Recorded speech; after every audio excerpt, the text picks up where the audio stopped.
رحم اللہ من قرأ الفاتحہ بسم اللہ الرحمن الرحیم الحمد للہ رب العالمین الرحمن الرحیم مالک یوم الدین ایاک نعبد و ایاک نستعین اهدنا الصراط المستقیم صراط الذین انعمت علیہم غیر المغضوب علیہم ولا الضالین صل علی محمد وآل محمد۔ جن ظالموں نے ظلم کیا اہل بیت پر، کہہ خدا سے ان کو بچایا نہ جائے گا۔ واجب ہوئی ہے ہم پہ عزاداری حسین، واجب ہوئی ہے ہم پہ عزاداری حسین، بھوکوں سے یہ شراب بجایا نہ جائے گا۔ سن لے میری طرف سے یزیدان عصر نو، سن لے میری طرف سے یزیدان عصر نو، نام حسین ابن علی ان سے بچایا نہ جائے گا۔ بلند صلوات۔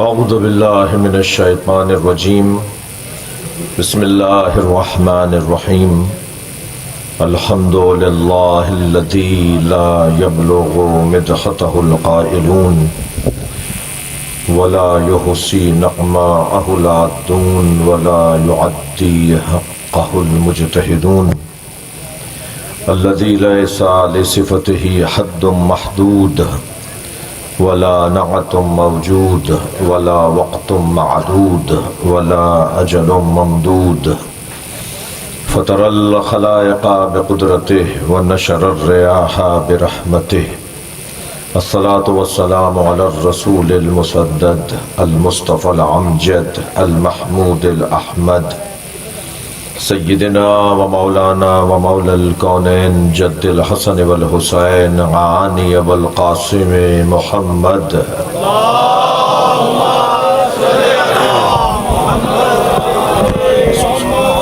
وآله الطيبين الطاهرين المعصومين الذين قال الله إنما يريد الله ليذهب عنكم الرجس أهل البيت ويطهركم تطهيرا اللهم صل على محمد وعلى محمد ولعنة الله على أعدائهم أجمعين من يوم عداوتهم إلى قيام يوم الدين أما بعد قال الحكيم في قرآن الكريم بسم الله الرحمن الرحيم ولسوف يعطيك ربك فترضاه صلوات اللهم صل على محمد وآل محمد۔ نغمان کے والد کی مغفرت کے لیے بلندتر صلوات۔ اللهم صل على محمد ان کی والدہ کی صحت کے لیے بلندتر صلوات۔ اللہم صل علی محمد۔ مبارز نقوی ایک بچہ بیمار ہے، اس کی شفا کے لیے بلندتر صلوات۔ اللہم صل علی محمد وعلی محمد۔ آپ سب کی دعاؤں کی قبولیت کے لیے بلند۔ اللہم صل علی محمد وعلی محمد۔ سورہ مبارکہ والضحیٰ کی چوتھی آیت۔ آیت کا عنوان ہے عظمت سیدہ۔ ویسے بھی اللہ نے یہ طے کر رکھا ہے کہ جہاں رفعتیں ہوں گی، بلندیاں ہوں گی، جہاں فضیلتیں ہوں گی، جہاں عظمتیں ہوں گی، وہاں صدارت فاطمہ کی ہے۔ تمام تر کمالات کا مجموعہ یہ گھرانہ، اور اس گھرانے کی صدارت بے نام فاطمہ۔ اللہ نے ہمیں مکمل خلق کیا ہے۔ ہمارے 6 انگلیاں نہیں ہیں، 3 پیر نہیں ہیں، آنکھیں ماتھے پہ نہیں لگی ہوئی، کان گدھی میں نہیں لگے ہوئے۔ پروردگار عالم نے ہمیں مکمل خلق کیا ہے، مگر ہماری روح کے اندر 5 چیزوں کی طلب رکھی ہے۔ تھوڑی گردن ہلائیں گے تو بات ہوگی۔ ہماری روح کے اندر اللہ نے 5 چیزوں کی طلب، لفظوں کو اور بدلتا ہوں، 5 چیزوں کی پیاس رکھی ہے، 5 چیزوں کی بھوک رکھی ہے۔ ہمیں 5 چیزوں کا طالب بنا کر بھیجا ہے. سب سے پہلی چیز علم. واللہ اخرجکم من بطون امہاتکم لا تعلمون شیئا. ہم نے تمہیں ماں کے شکم سے اس حالت میں بھیجا کہ تم شے کے بارے میں نہیں جانتے تھے. ہم بالکل کورے چٹے بھیجے گئے. ہم کوئی پیدائشی ڈاکٹر نہیں ہے. ہم میں سے کوئی پیدائشی انجینئر نہیں ہے. ہم میں سے کوئی پیدائشی عالم نہیں ہے. میں آپ کی اور اپنی بات کر رہا ہوں, 14 کی بات نہیں کر رہا. وہ جو طلب ہے نا, ایک صلوات پڑھے محمد و عالم. وہ جو طلب ہے, وہ جو پیاس ہے, وہ جو بھوک ہے ہماری روح کے اندر اللہ نے قرار دی ہے. اس میں سب سے پہلی طلب ہماری روح کی طلب ہے علم. ہم علم کے متلاشی ہیں. ہمیں جو زیادہ جاننے والا, بہتر جاننے والا, زیادہ جاننے والا ملتا ہے, ہمیں اچھا لگتا ہے. ہم اس سے بات کرنا چاہتے ہیں, ہم اس سے ملنا چاہتے ہیں. ہماری پیاس ہے علم. یہ پہلی طلب ہے جو ہماری روح میں اللہ نے قرار دی. دوسری طلب جو اللہ نے ہماری روح میں قرار دی وہ ہے سخاوت. ہم پیدائشی طور پر سخی پیدا نہیں ہوئے. آپ اپنے بچے کو ٹافی دے کر ذرا مانگ کر دکھائیے. اپنے ہی بچے کو ٹافی دیں اور اسی سے وہی ٹافی مانگ کر دکھائیے, نہیں دے گا آپ کو. اور اگر دے بھی دے گا تو لوگ مذمت کریں گے کہ بچے کی ٹافی کھا گئے. آپ کتنا ہی کہہ دیں کہ بھائی ہم نے تو دی تھی, یہ بچہ آپ کو نہیں دے گا. اللہ کرے آپ کا بچہ ایسا ہو جو دے دے, تو پھر وہ بچہ کہاں رہا. لیکن جو معمولاً بچے کی فطرت ہے اس کے مطابق وہ دینے والا پیدا نہیں کیا گیا ہے. وہ دینے والا پیدا نہیں کیا گیا. یعنی سخی پیدائشی طور پر نہیں ہے. ہماری روح کی طلب ہے سخاوت. یعنی عجیب بات ہے کہ ہم سخیوں کو پسند کرتے ہیں, خود سخی نہیں بنتے. ہمارے وجود میں یہ اللہ نے طلب اور پیاس کو رکھا ہے. دوسری چیز کیا ہوئی, ذرا میرے بچے جوان میرا ساتھ دیں. دوسری چیز ہے سخاوت. تیسری چیز جو اللہ نے ہمارے اندر فاقد رکھی ہے, جس کی طلب ہمارے اندر, بھوک اندر رکھی ہے, وہ ہے شجاعت. جی, یہ ہمارا بچہ, ہم جب پیدا ہوئے تھے تو بہادر نہیں تھے. ذرا کوئی گھور کے دیکھ لیتا تھا تو گھنٹوں روتے تھے. ہمارے سرہانے اگر کوئی پٹاخہ دھماکہ پھوٹ جاتا تھا تو گھنٹوں روتے تھے. کوئی ہمیں کچھ کہہ دیتا تھا جبکہ وہ مزاح کر رہا ہوتا تھا, پھر بھی ہم رو پڑتے تھے. ہم شجاع پیدا نہیں ہوئے, ہم شجاعت لے کر نہیں آئے. ایسا ہی ہے. چوتھی چیز جو ہم لے کر نہیں آئے اور اس کی طلب اللہ نے ہمارے اندر رکھی ہے وہ ہے غیرت. اگر آپ میری بات پر یقین نہ کریں تو مجھے دلیل دینا پڑے گی. ہم پیدائشی طور پر غیرت لے کر نہیں آئے.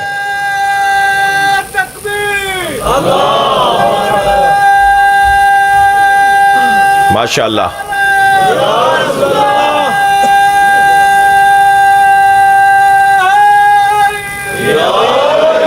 ہم پیدائشی طور پر غیرت لے کر نہیں آئے, جس کی دلیل دے دوں آپ کو. جی, پڑوس کی بچی خالہ سے مانگنے آتی تھی, آپ کا بچہ بڑا پیارا ہے, میں کھلانے لے جاؤں. اماں نے بھی خود نہلا دھو کر اچھے سے کپڑے پہنا کر پڑوس کی بچی کو دے دیے. 1 گھنٹے بعد اماں کو یاد آیا کہ میرا بچہ پڑوس میں گیا تھا. ڈھونڈنے جو گئی تو چوتھے گھر سے نکلا. وہ ادھر سے وہ لے گئی, ادھر سے وہ لے گئی. یہ جس کی جو چاہے سے گود میں لے لے تو غیرت مند کہاں ہے؟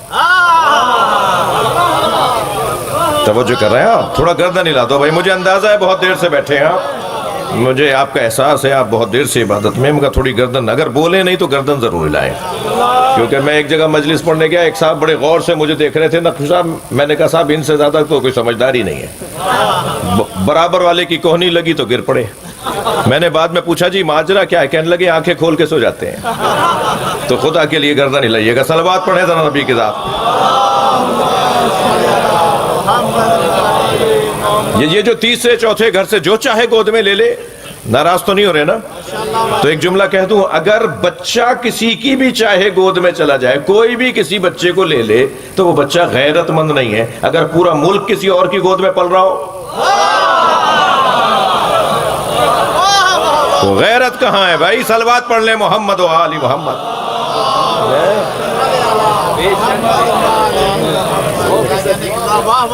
بھائی صحافی حضرات تو توجہ بڑھائیں نا آپ نے. ایک اور صلوات نبی کی ذات پر.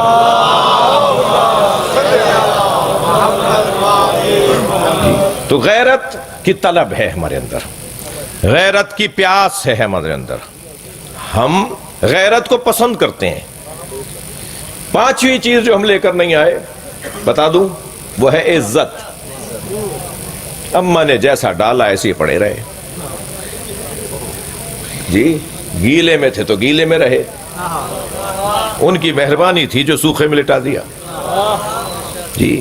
وہ جو بچپن والے دوست ہوتے ہیں نا, وہ کہتے ہیں یہ مجھ سے بات کرے گا, میں نے اس کا بچپن دیکھا ہے.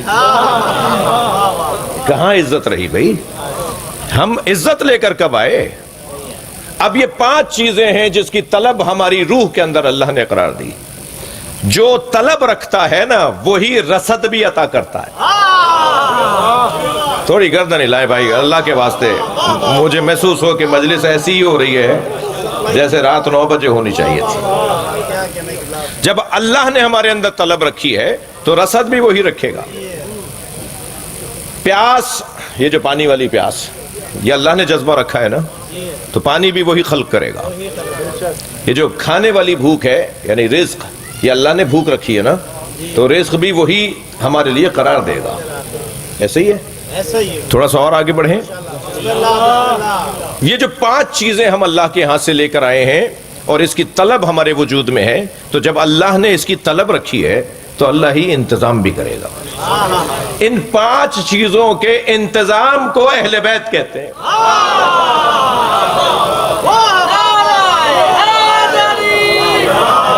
صلوات پڑھ لیں محمد و آل محمد. بڑی عنایت آپ کی توجہات کا ممنون ہو. ان 5 چیزوں کی طلب کو, ان 5 چیزوں کی کہ سکون کو, تسکین کو اہل بیت کہتے ہیں.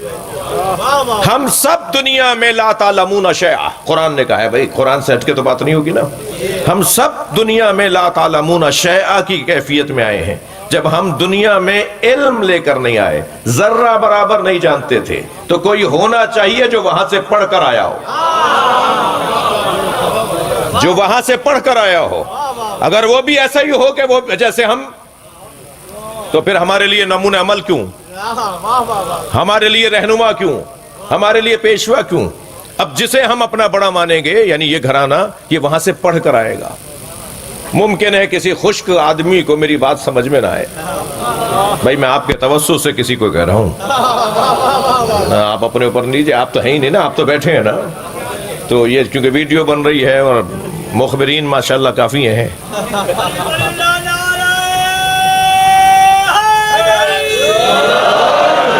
جو میرے عزیز دروازے پہ کھڑے ہیں وہ بھی بیٹھ جائیں گے تو ہمیں اور اچھا لگے گا. ایک صلوات پڑھ لیں تھوڑا سا.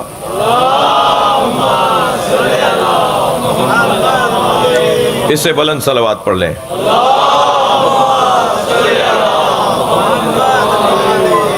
بہت سے لوگ آپ کو ملیں گے جو یہ کہتے ہوئے نظر آئیں گے کہ ہمیں قرآن میں دکھائیے, ہمیں قرآن میں دکھائیے. آپ یہ ماتم کرتے ہیں, قرآن میں کہاں ہے؟ آپ یہ روتے ہیں, قرآن میں کہاں ہے؟ جی یہ قرآن کی بات کرنے والوں سے ذرا بات کر رہا ہوں, اور بہت اچھی بات ہے جی. وہ اپنے آپ کو قرآن میں دکھا نہیں سکتے, اور بہت ساری چیزیں قرآن میں دیکھنا چاہتے ہیں, مگر بہرحال ان سے مجھے ہمدردی ہے. ایک صلوات پڑھیں محمد. تو وہ جو کہتے ہیں نا جی قرآن میں دکھائیے, آپ کہہ رہے ہیں یہ وہاں سے پڑھ کر آئے ہیں, قرآن میں دکھائیے. تو سورہ رحمان, الرحمن علم القرآن خلق الانسان. رحمان وہ ہے جس نے قرآن پڑھایا ہے اور انسان کو خلق کیا ہے. یہ کون سا انسان ہے جو خلق ہونے سے پہلے پڑھ چکا تھا؟ وہ کون سا انسان ہے جو ابھی دنیا میں نہیں آیا تھا کہ وہ عالم تھا, جس کا وجود علم کے ساتھ بنایا گیا ہے. علم اور وہ دو نہیں ہے, وہ اور علم ایک ہی وجود ہے. میں تو نبی سرکار, نبی مکرم کی بات کر رہا ہوں نا. یہاں تو نبی کی گود میں بیٹھنے والا حسین دنیا میں آنے سے پہلے قرآن پڑھ چکا تھا.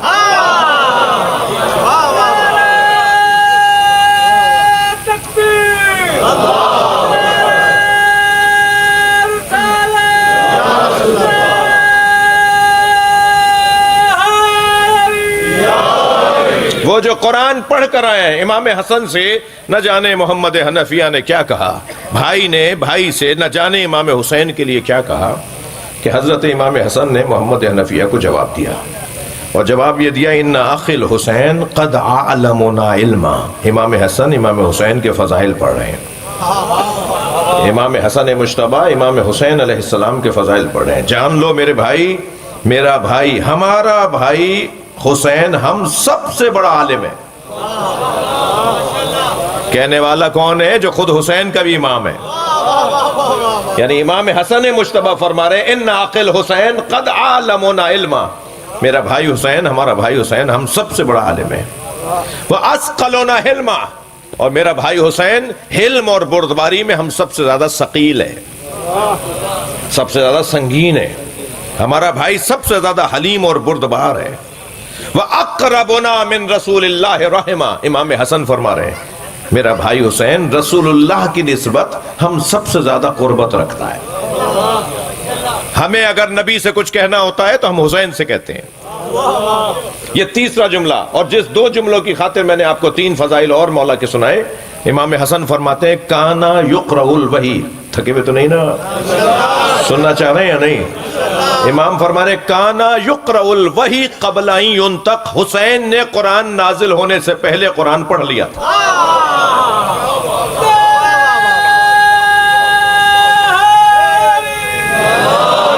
حسین نے قرآن نازل ہونے سے پہلے قرآن پڑھ لیا تھا.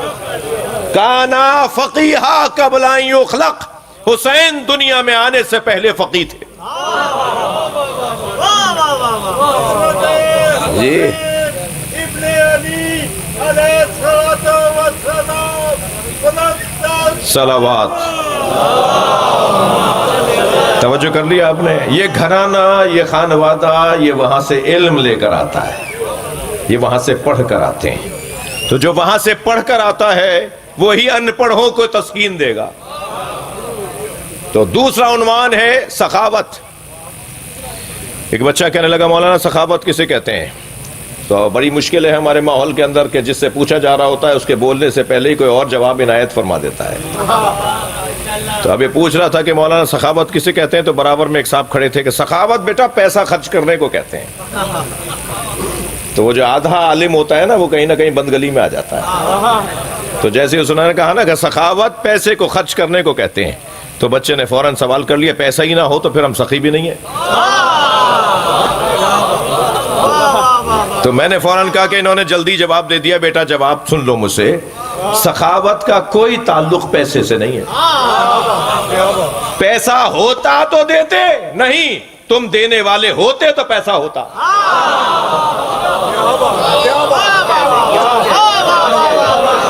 صلوات پڑھ لیں محمد.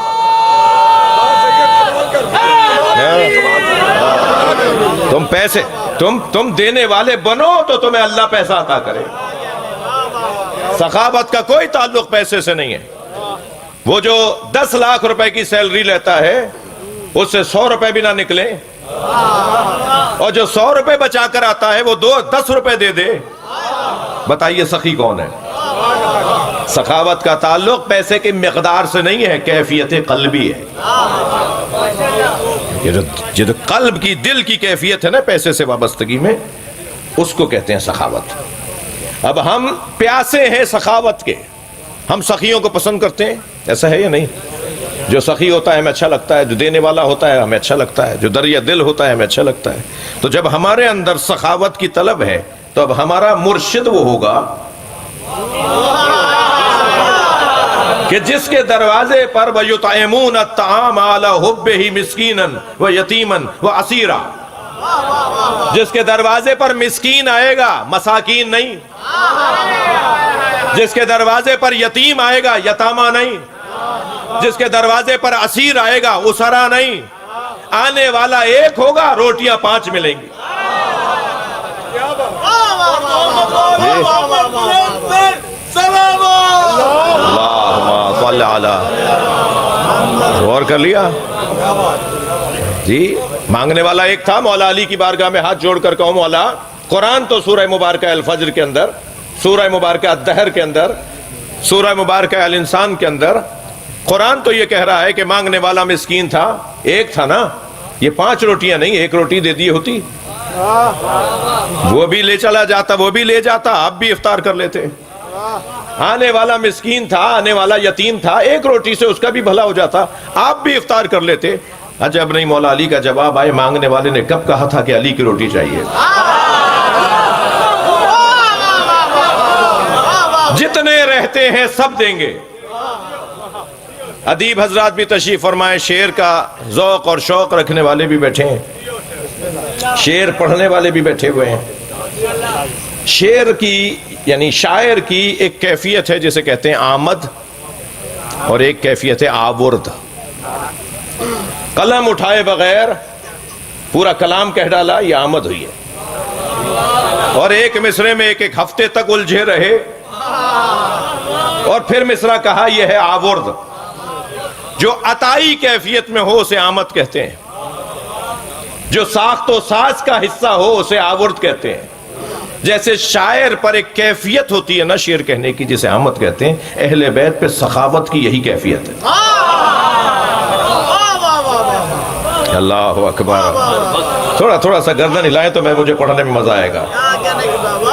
میرے مولا حسین تشریف فرما ہے اپنی سواری پر، نماز کا وقت ہوا، حضرت نے اپنا گھوڑا روک دیا، آپ کے ساتھ جو لوگ ہیں وہ بھی سواریاں روکنے لگے۔ حضرت نے ایک درخت کے نیچے جا کے اپنے گھوڑے کو چھوڑا، اپنے سامان میں سے حضرت کے غلام نے آپ کو مصلی نکال کے دیا۔ آپ مصلی پر عبادت کر رہے تھے کہ اچانک حضرت نے دیکھا کہ سامنے، یعنی عبادت کے بعد مصلی پہ بیٹھے تھے کہ سامنے دیکھا ایک شخص ہل چلا رہا ہے، محنت کر رہا ہے۔ وہ محنت کرنے کے بعد بیٹھ گیا ایک درخت کے نیچے آ کر، جو درخت کچھ قریب تھا حضرت کے تشریف فرمائی کے کچھ قریب تھا۔ اس نے اپنا رومال کھولا، اس میں سے روٹی نکالی، کھانا نکالا، کھانے لگا تو ایک کتا آ کے بیٹھ گیا۔ جی، اب وہ ایک لقمہ خود کھاتا تھا اور ایک کتے کو ڈالتا تھا۔ اللہ اکبر۔ سنی شیعہ نے مستند واقعہ لکھا ہے امام حسین کا، ایک ٹکڑا وہ ایک لقمہ خود کھاتا تھا، ایک ٹکڑا اسے ڈال دیتا تھا۔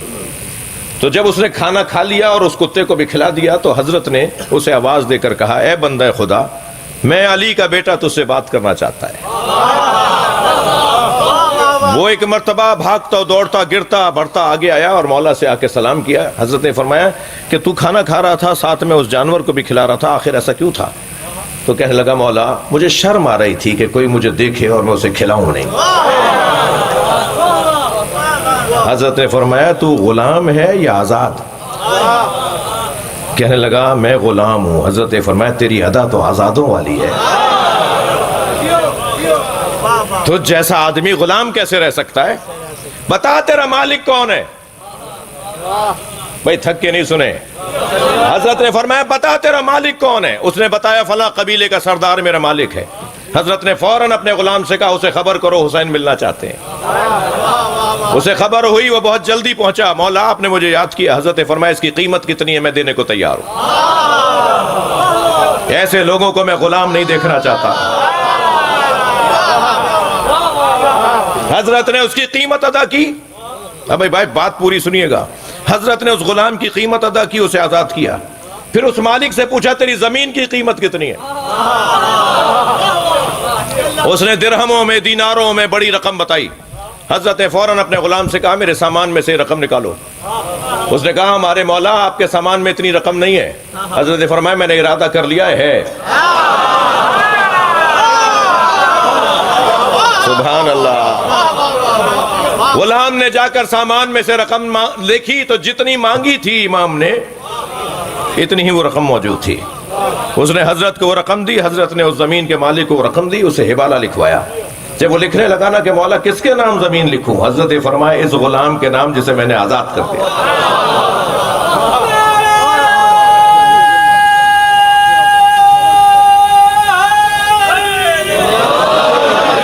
کتنا اچھا لگتا ہے ہمیں سخاوت کا تذکرہ، اور یہ جو پیاس ہے ہمارے اندر اور یہ جو طلب ہے ہمارے اندر سخاوت کی، اس کی تسکین کہاں ہوگی؟ میں نہیں جانا چاہتا، میرا مزاج بھی نہیں ہے، مگر آپ کی توجہ ہے۔ پتہ نہیں کس کس کا نام لیا جاتا ہے کہ انہوں نے یہ دے دیا، انہوں نے وہ دے دیا۔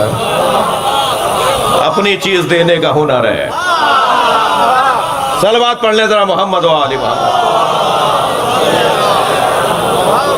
اور بلند صلوات محمد و آل محمد۔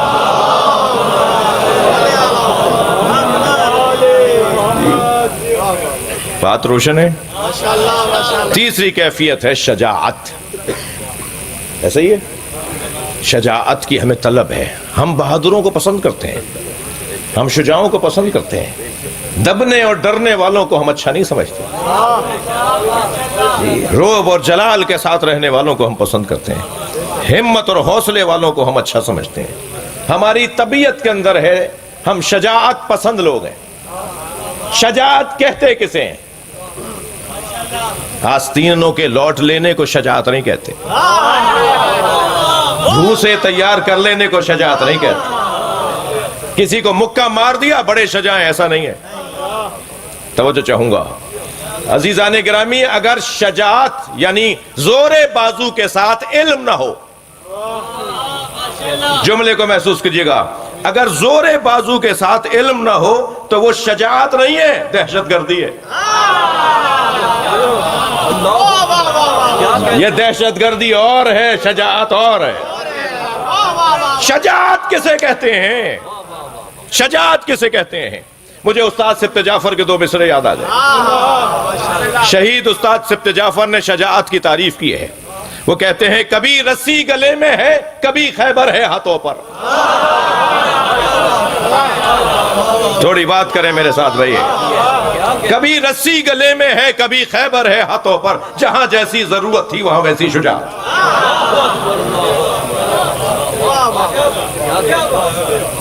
شجاعت، ہم سب شجاعت کے پرستار ہیں۔ یوں ہی مولا علی کا ذکر لوگوں کو شجاع نہیں بناتا، یہ سارے تذکرے ہم اس لیے کرتے ہیں تاکہ ہمارے اندر کمال آنے لگے۔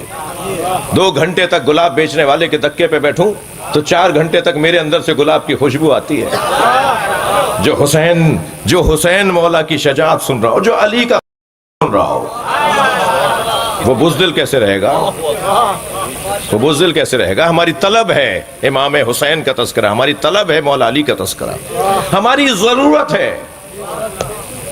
جانو عزاداری کے مخالفو، ذرا آ کر دیکھو کہ یہ ہم کس گھڑے سے پانی پیتے ہیں۔ ہم جس گھڑے سے پانی پیتے ہیں اس کا ذائقہ ہی کچھ اور ہے، اس کا مزہ ہی کچھ اور ہے۔ جی، شجاعت کا تذکرہ، خیبر، خندق، احد، بدر، 80 جنگیں ہیں جو مولا علی نے لڑی ہیں۔ کوئی ایک جنگ بتائیے جس میں علی ڈٹے نہ ہو۔ وہ میدان میں بھی جاتے ہیں تو ایسی سواری پہ جو دوڑنے والی ہے ہی نہیں۔ ایک بڑی مشکل جنگ تھی، بڑی گھمسان کی جنگ تھی، تو ایک چاہنے والے نے کہا مولا فلاں گھوڑا لے جائیے۔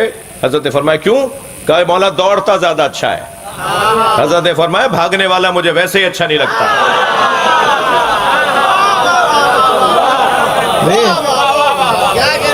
شجاعت،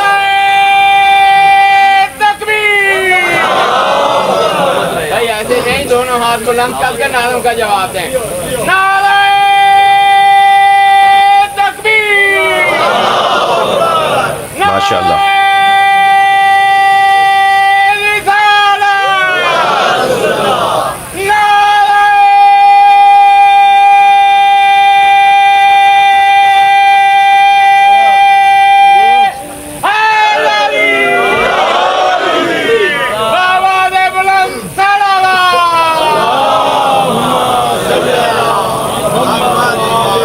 الحمدللہ الحمدللہ۔ مولا علی کی شجاعت سن کر چہروں پہ رونق آ رہی ہے۔ ویسے بھی علی کا ذکر منافقت کو بھگاتا ہے۔ میرے مولا علی سے کسی نے پوچھا، ماشاءاللہ،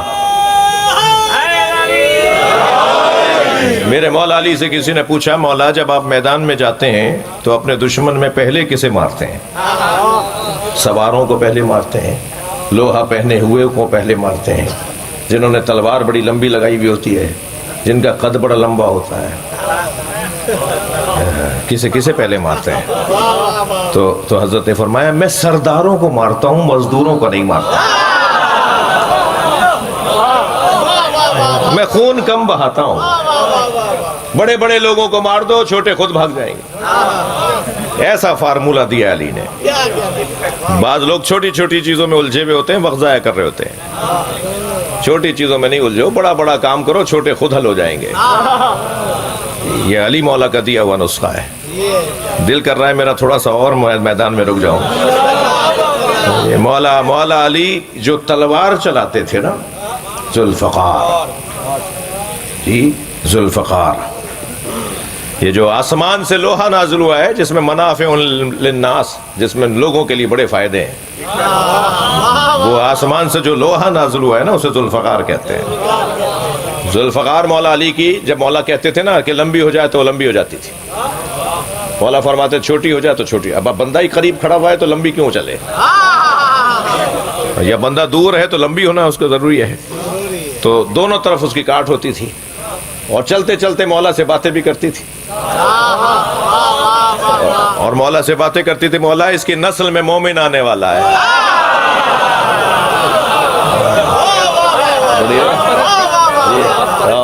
اور ایک مرتبہ چلتے چلتے مولا علی سے باتیں کرتی تھی، مولا اس کی نسل میں کوئی بھی پاک نہیں ہے.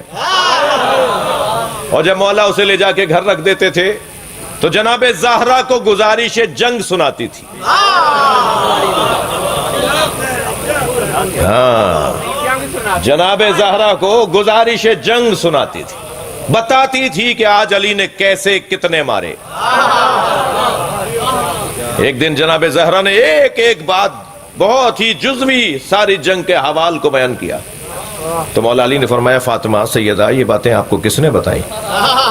ذرا جگر تھام کے سنیے گا. مولا نے فرمایا، سیدہ یہ باتیں آپ کو کس نے بتائیں؟ فرمایا میرے بھائی نے. فرمایا میرے بھائی نے. حضرت نے فرمایا آپ کا بھائی کون ہے؟ کہا ذوالفقار. روایت کتاب میں نہ ہو، میں تو ویسے ہی طالب علم ہوں بھائی، طالب علم پڑھ کر پڑھتا ہے. العبقری الحسان آیت اللہ علی اکبر النہوندی کی 10 جلدی کتاب جو امام زمانہ پر انہوں نے لکھی ہے، اس کی پوری ایک جلد وہ ہے کہ جس میں ان تبرکات کا ذکر ہے جو امام زمانہ لے کر آئیں گے. اور ان تبرکات میں جو امام زمانہ لے کر آئیں گے ان میں سے ایک ذوالفقار ہے. جی، مولا علی کی تلوار ذوالفقار امام زمانہ لے کر آئیں گے. تو جو جو چیزیں امام زمانہ لے کر آئیں گے ان سب کا حال اس میں لکھا ہے. جی، اس میں ذوالفقار کے اوپر بھی انہوں نے گفتگو کی ہے. مولا سے باتیں کرتی تھی، مولا سے بولتی تھی. حضرت ابراہیم نے جب حضرت اسماعیل کے گلے پہ چھری چلائی نا تو چھری الٹی ہو جاتی تھی. چھری سیدھا رکھ کے پٹی باندھ کے چلاتے تھے، چھری چلتی نہیں تھی، زور لگاتے تھے تو نیل پڑتا تھا، الٹی چھری کا نیل. تو پھر جب آپ پٹی کھول کے دیکھتے تھے یہ چلی کیوں نہیں، یہ تو بہت تیز ہے کہ ایک اشارے پہ گلا کٹے، مگر وہ گلا کاٹتی ہی نہیں تھی. تو حضرت ابراہیم نے اسے اٹھا کے کہا میں تجھے سیدھا رکھتا ہوں تو الٹی کیوں جاتی ہے؟ مجال ہے کوئی نبی کسی سے بات کرے اور جواب نہ دے. تو جیسے ہی حضرت ابراہیم نے فرمایا میں تجھے سیدھا رکھتا ہوں تو الٹی کیوں جاتی ہے، تو چھری بولی الخلیل امرنی والجلیل نہانی. خلیل مجھے امر کرتا ہے، جلیل روک دیتا ہے. جلیل مجھے روک دیتا ہے. تو اب حضرت ابراہیم کی چھری حضرت ابراہیم سے بول رہی ہے، مسلمان کے حلق سے اتر گیا. لیکن جب میں کہہ رہا ہوں کہ ذوالفقار علی سے بولتی تھی تو کہہ رہے ہیں یہ غلو ہو رہا ہے، یہ مولانا کہاں سے لے آئے؟ تو اسے بتا رہا ہوں کہ کہاں سے لے کر آئے ہو. کتاب کا نام ہے العبقری الحسان، علامہ علی اکبر نہوندی. میں نے ایک صاحب نے جب مجھ سے مجلس کے بعد کہا، انجمن ذوالفقار حیدری کراچی کی نقی صاحب ایس ایم نقی صاحب کی جو ماتمی انجمن ہے ان کی شبیداری میں خطاب میں پورا ذوالفقار پہ خطاب کیا تھا، وہ کیونکہ انجمن کا نام الذوالفقار ہے. تو ایک صاحب ملے مجلس کے بعد کہنے لگے مولانا کیا باتیں کر رہے تھے آپ، کبھی لوہا بھی بولتا ہے؟ تو میں نے اسے دیکھ کر کہا بھائی تیرا قصور نہیں ہے، جس ماحول میں انسان کی بولی نہ سمجھے اس ماحول میں تجھے ذوالفقار کی بولی کہاں سمجھ میں آئے گی. صلوات پڑھ لیں محمد و آل محمد.